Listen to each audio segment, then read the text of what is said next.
Hello everybody and welcome back to Punapuu Ridge. In this episode we will be building an enclosure for the Saigas, but this is quite a different episode actually, or quite a different style of video making, I guess, because in this episode we are doing something more of a real-time build instead of a generic speed build. This is mainly because I tried a speed build method for this episode and it just felt a bit too chaotic, I guess.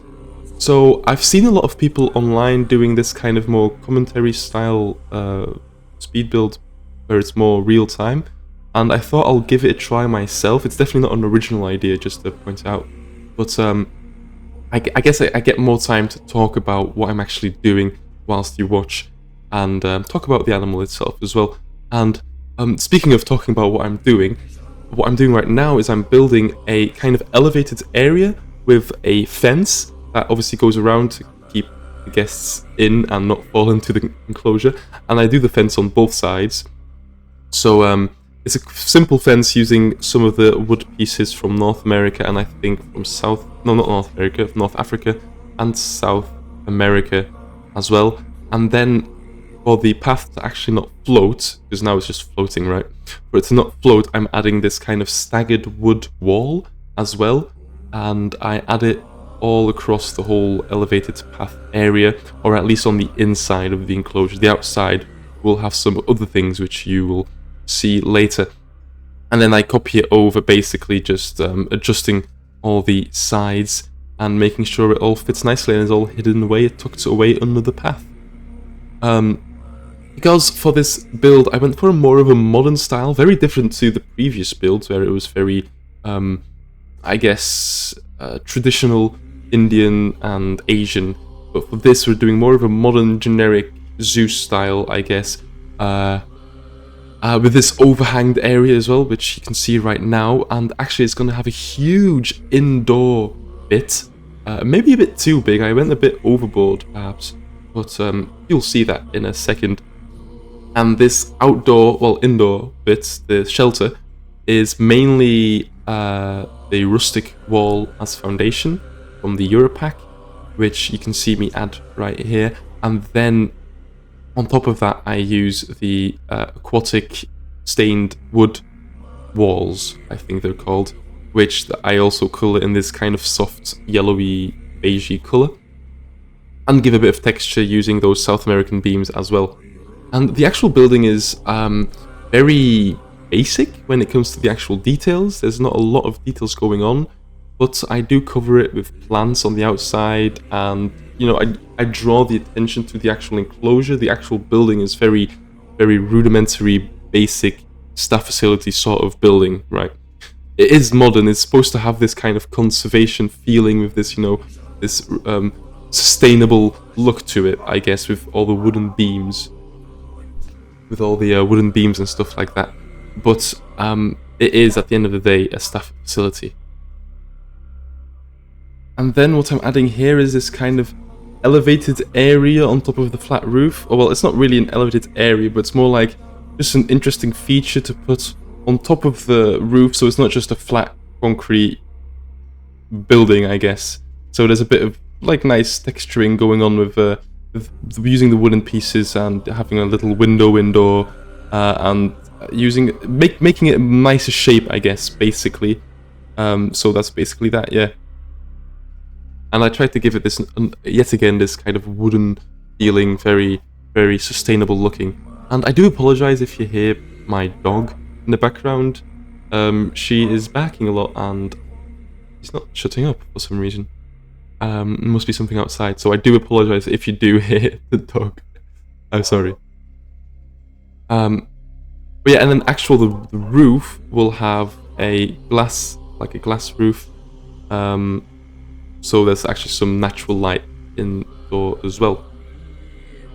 This is quite a big building, as you can see, but not the whole building will be used for the Saigas, since the other half will be shared with the other animals that will be coming in this kind of Gobi Desert area. I've spoiled the name of the area already. It's the Gobi Desert, by the way, since the Saigas are found in the Gobi Desert.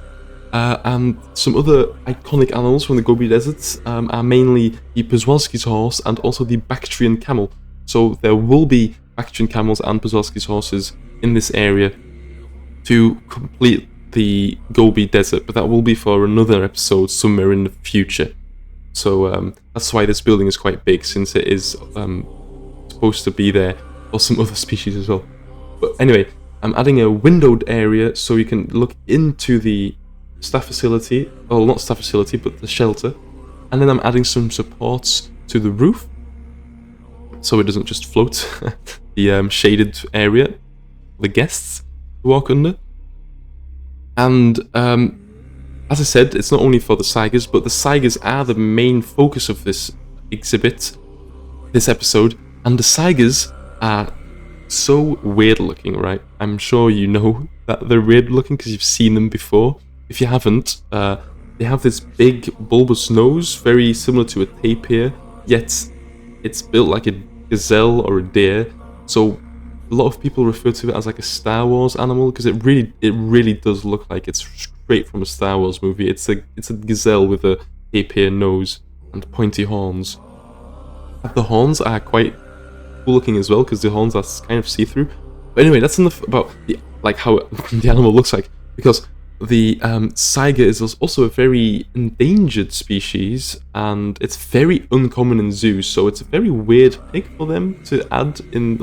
With them, I'm referring to Frontier. It's a very special, I guess, animal to choose to add to the game, since it is a very rare animal when it comes to zoo animals.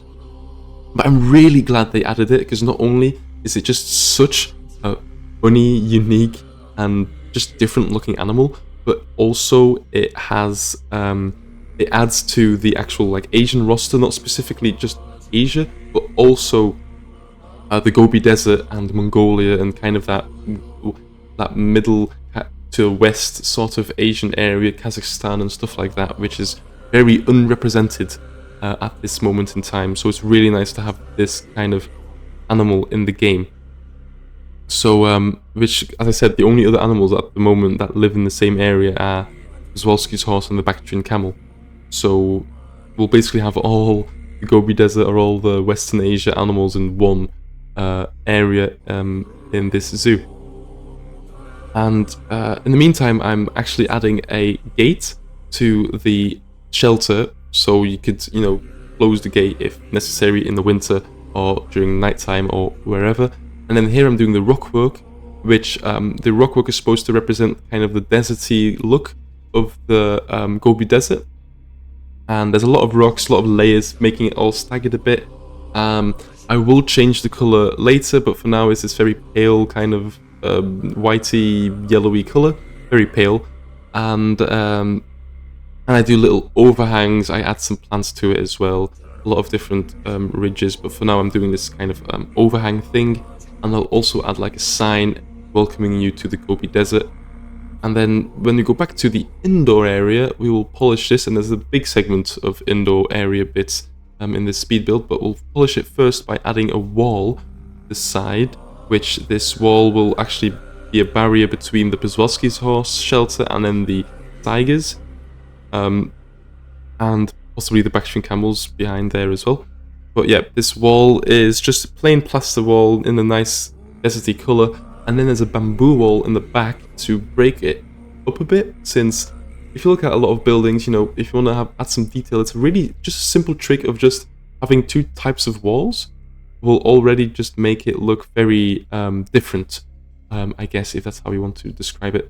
So we'll have bamboo walls on the XY axis, and then the plaster walls on the dead.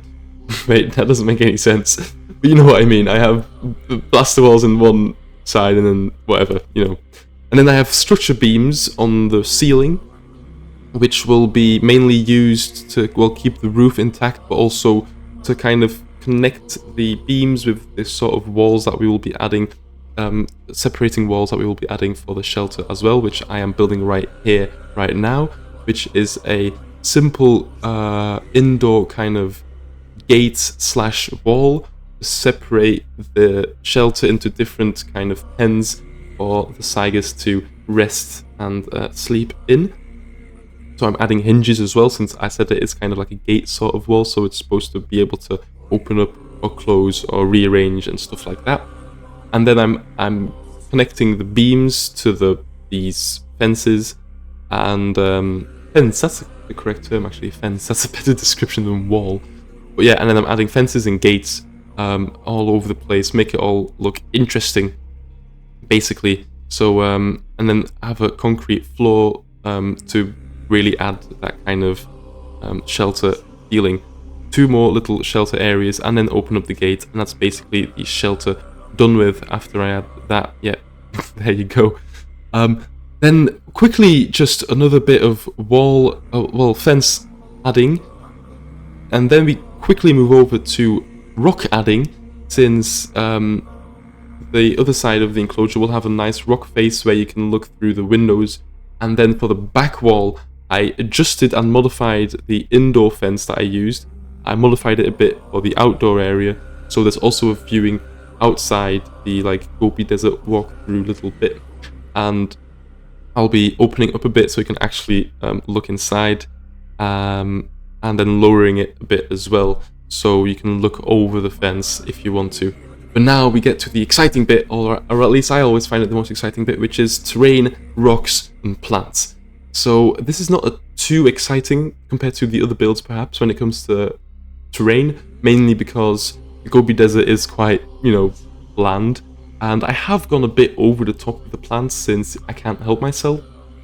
But yeah, there's a lot of grasses, a lot of shrubs, a lot of those I think it's the olive trees, mainly.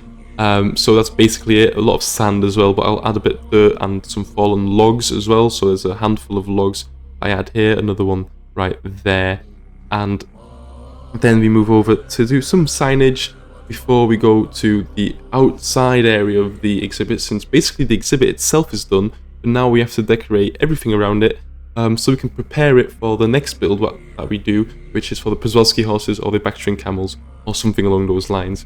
But when we decide to add some more animals, then it's nicely just fitted there, basically.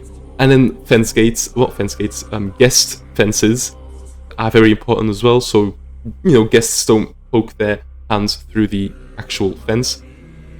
And now it's just mainly polishing up, as you can see, adding some kind of edges, adding another gateway, which will also say welcome to the Gobi Desert or something along those lines.